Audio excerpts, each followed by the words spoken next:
Good morning, and welcome to another edition of Inside Cape Cod. I'm Mina Greene, and this morning I have the pleasure of interviewing two lovely ladies about a great event that is coming up on the 14th of this month. Pam Washburn, you are the president of Cape Cod Pride, and your volunteer, Carla Destefano. So how long have you two been doing this? Carla offered to help me at the Pride celebration that we had at Bad Martha's Brewery. Yes. And she's been a great support both on social media and being the vendor coordinator. I'm from Mashpee, and I tried very hard to get there, and I just missed it. I wanted to see the sheriff. Because Right. I love our sheriff. I think she is the most innovative, wonderful woman I've ever met. And I had done an Inside Cape Cod, inside the jail with her a few weeks prior to that. So it was very interesting.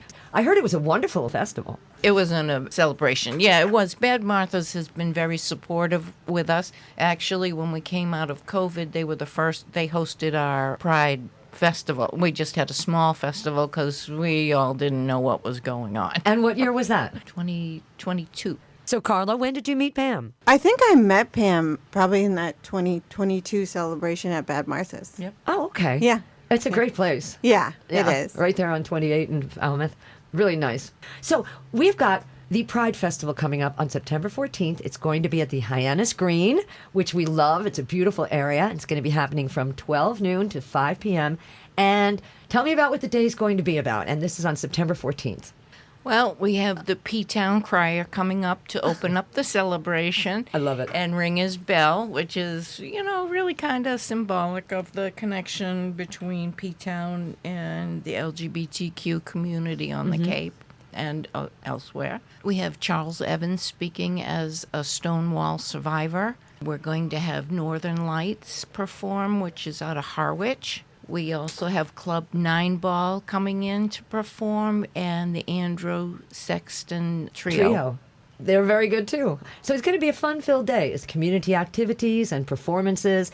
I hear there's going to be a kids' tent. Yes. And food trucks and vendor and community resources and special guest speakers. So we have Charles Evans, and then Julian Sear will be there. We're trying to focus on a good time, and not everybody wants to listen to people talk. They want to have fun. So this year we've concentrated on games. We're going to have bocce, maybe croquet, badminton. So we have some other things lined up. And Miss Mindy from the Yarmouth Library is going to be doing the kids' activities tent. She'll have story hours and do some crafts. Oh. We have Jeremiah coming in to do some origami. So it's really shaping up into a nice day for everyone, gay or straight. So you're expecting a lot of people to show?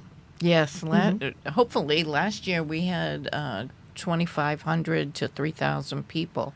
That's great. But we did it on a much bigger scale. This year we've kind of scaled back a little to concentrate on a community. Right, because that's what it's all about. Right. Like-minded people coming together and just being able to talk and share their views and just have a good day. Bring the family, Right. the friends. Can they bring the dog? It's on the green. Yes. Bring the dog. Dog friendly. We love it.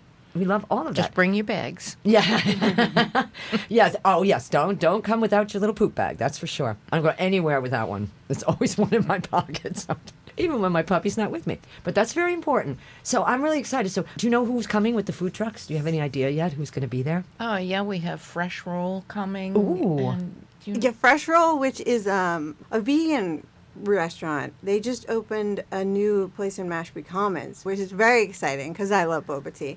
So Fresh Roll is going to be there. We're going to have Dancing Spoons Cape Cod. And then out of Avon, we're going to have Tambo's Kitchen, which is an African restaurant. Yeah, it should be pretty exciting. Yeah, I think there is a sweet roll en route 151 too. Yeah, right? that's the first Okay. one. They just opened in Mashpee Commons. Oh, good. That's wonderful. Yeah. And I wonder what food trucks. If you've got a lot of good friends that have food trucks, like the Veterans Food Truck it's wonderful. Yeah, we had veterans last year. Yeah, they show up to a lot of things. Yeah. They really do. And I love it because they give back so much. Mm-hmm. So a certain portion of their tips and whatever usually goes to the veterans. And it's just, they're wonderful people and they're giving people and they show up all over the Cape. Right. And off Cape even. So it's really great. Now, who's going to be performing?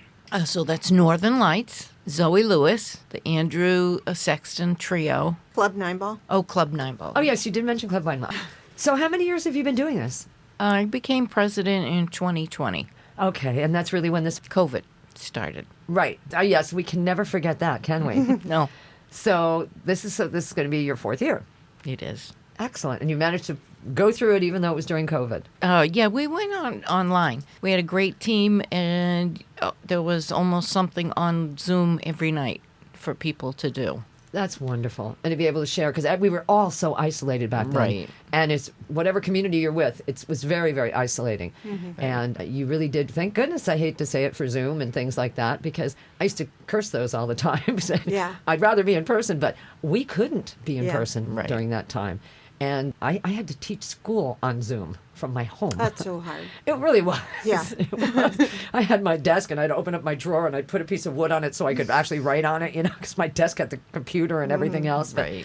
But there were a few good things that came out of that. I mean, a lot of people did get sick, unfortunately, but, they got the vaccine now, and we can still, now I think we can get through another one if we have to. Well, the good thing for Cape Cod Pride was that we went into, before I came aboard, the participants in our activities was 300. Mm-hmm. We're almost at 1,000 now. That's great. But COVID brought us closer together, and you knew people from being on Zoom. When we resumed outdoor activities with masks still, Right, of because those course. were the requirements, you already kind of had a sense of who you were meeting. You weren't walking in blindly, who the people were, because you had kind of a little rapport with them already. Of course. You said this is going to be a smaller venue this year, but how many would you imagine are going to come, especially if it's a beautiful day? Any idea at all? Any kind of guesstimation? Well, I would hope a lot, like at least 2,000. Okay. The green can hold that. Oh, yeah. The green Oh, can yeah, hold they that. did fine with it last year. And about the community resources. We're probably going to be giving away little giveaways. We have 50 kid bags Oh, nice. for the first 50 kids who show up and participate. We have the Independence House is going to be there. Right. We're Lot going to of have, nonprofits. a lot of nonprofits. So like a table from Weekend so that they can, explain to people what they do, all the good things that they do. CVS is going to be there, actually, with vaccines. Nice. So the updated Pfizer, Mpox, and the flu shot. Oh, there's a ton of nonprofits who'll be there. And then our sponsors, PFLAG and the Coop. So they'll be there to be able to share their resources and what they can do for the community. There's a ton of nonprofits coming that offer a great resource. The AIDS Action is coming. So it's not just things that are LGBTQ, they're also just community resources Exactly. that people don't know about and could use their services, especially in these hard times. Right. And as you say, they might not know about it otherwise. Right. So that's another very good reason for people to come down and find out, because, there are a lot of wonderful nonprofits that people, I usually try to get as many nonprofits in here as possible so that I can... I can give you a list. Oh, good. You can give me a list. That's great. That'll keep me going for the next year. I love it. Awesome. I'll go to them. Right? Come to the Pride Festival. Absolutely. Now, where are you headquartered? We don't have an office. It was based out of Mashpee, so we've continued that address. Meetings there and things like that as well?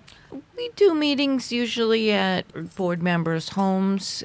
So out in the community, we used to sponsor events such as bike rides, hiking, or walking in the woods, and kayaking. We did dinners, we did brunches, lunches, just anything to get a couple people together so that they know there's somebody in their area. And in their area who understands and might be able to be guided to whatever resources they might need. Well, they might also just need friends. That's true. A lot of people have lived sheltered lives, and let's hope we don't go back there. No, absolutely. That's always been such a shame. Before we actually got enlightened, Right. the rest of us got enlightened. But I did have friends in high school that were gay, and they had to hide it from everybody. They didn't have to hide it when they were with me. It didn't bother me. As long as Right. they were a good person, I don't care. Male, female, it doesn't matter to me. If you're a good person, you're a good person. And if you want to be friends, I'll be your friend. But I do remember some not so fun things that I harassing, this, that, and the other, that I always had to. I always felt I had to step in on, and I did. So I had 3 older brothers in the same school, so they listened to me when I said, I told people to knock it off, or I'm going to stick my brothers on you. They were like, okay, we won't pick on her again. We won't pick on him again. I swear. So I guess I have no tolerance for that. You know, whether it's their religion, whether it's their choices, whether it's whatever. It doesn't matter to me. It's just bullying. Right. Leave them alone. Leave people alone, especially nice people. You know, why do you want to start that? It just really has always bothered me. So I'm very happy that there are organizations like you guys that can help bring people in and show them, yeah, you got a place here if you want to talk or you want to hang out or you want to help us with whatever project we're doing. You're certainly welcome. And that's fantastic. That's what all nonprofits and things like that should be doing. Right. I think it doesn't matter what color your skin is or, you know, what accent you have. It's just, as you can tell, it's always bothered me.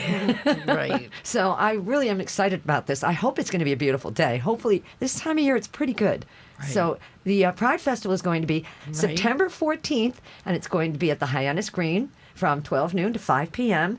And there's going to be different groups there, as you were saying, different groups for resources in their community or wherever they might need them. And the food trucks are always so much fun. Right. I mean, food trucks attract anybody, and they have such a wide variety of that as well. Yeah. And you bring the kiddos, you bring the kids. There's going to be games for them, and there's going to be stuff to do. So it sounds like just a really nice day. We're hoping. And the rain date is September 15th, same hours. Okay, so Saturday the 14th is the actual event, but if it rains, you've got the next day covered, right? The 15th. Now, again, you told me you had some speakers. So Charles Evans is a Stonewall survivor, and we had he and his husband speak last year. Afterwards, they received citations from Representative Keating, and then they were recognized by AARP for the work that they've done in the community. That's wonderful. And, of course, Julian Sear. Oh, he's amazing. Again, Carla, you're one of the volunteers, so you're going to be there bright and early on the 14th setting up. And I am. I'm going to be helping with the setup, but I also have a vendor booth there because we have a couple of artisan vendors as well. So my business, Frankie and Jay, is kind of a mix of paper arts, home decor, things like that. We're also going to have Belonging Books, which is run by Erica Sohadis from Brewster, and she does like a collection of books written by and for BIPOC people as well as the LGBTQ plus community. So she'll have books there for sale. And then we're going to have Warm Delights Crafts, which is out of Monument Beach, and they've supported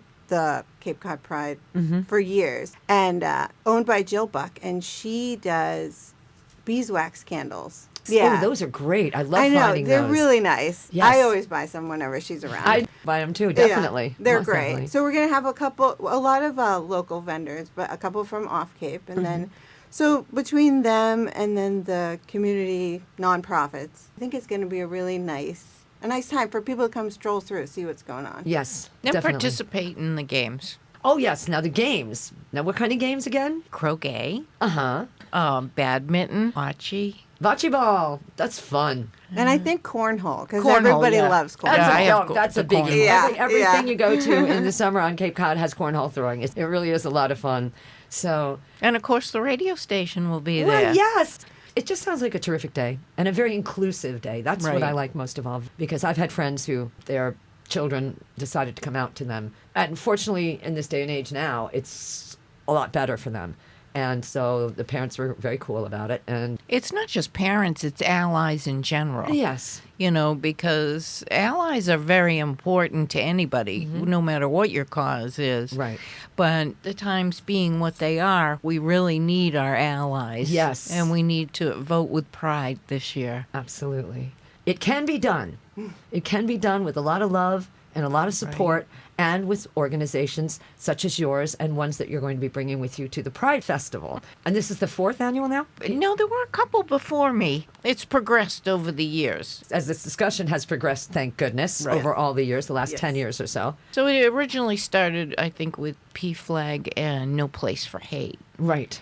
in Falmouth. And then the past president incorporated Cape Cod Pride, and that was in 2017. Provincetown has always embraced this type of lifestyle. Right. Free to be me. Yeah, you got to be who you are. And that's just, nobody should be able to tell you what you can and cannot be. There's a lot of sad stories out there, and from going to other festivals and just listening to the kids when they'd stop by, there's a lot of sad stories from these kids about the non-acceptance from their parents Yep. who loved them. I know. And they love their parents. That's why we're supposed to be talking about it, right? Right. See what you think. I want people to look at me as a person and not base me on my Exactly. sexuality. Exactly. Know what each other is about, I think.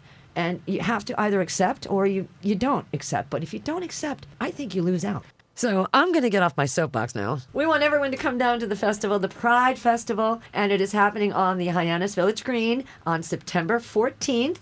From 12 noon to 5 p.m. There's going to be artisans there. There's going to be food trucks, community resources for folks, special guest speakers. It's going to be wonderful. And if anybody wants to find out more, all you have to do is go to capecodpride.org. Or you can check out our Facebook page, Which is? Cape Cod Pride, or our Instagram page, Pride Cape Cod. Or, as we said, you can go to capecodpride.org. And it's going to have all the information, dates, times, and there was a rain date of the following day, Sunday, September 15th. So I hope you ladies have a wonderful, beautiful, sunshiny day for the event. And I know a lot of families are going to be coming by and the vendors and everything. So I think you're going to have a joyous occasion. Thank you so much. Yes, and I wish you a lot of luck. And I hope that the rain stays away. So I want to thank you so very much for coming in this morning. I'm Carla Destefano, who is a volunteer for the Pride Festival, as well as for the organization, and also Pam Washburn, who is the president of Cape Cod Pride, and so much more. Both of you are just so much more. So have a wonderful day, and thank you for coming in and talking to me. Thank you for having us. You are so welcome. And that's going to do it for this edition of Inside Cape Cod, heard every Sunday morning at this time on all 4 of our Coxswain Media Stations. Until next time, I'm Mina Greene.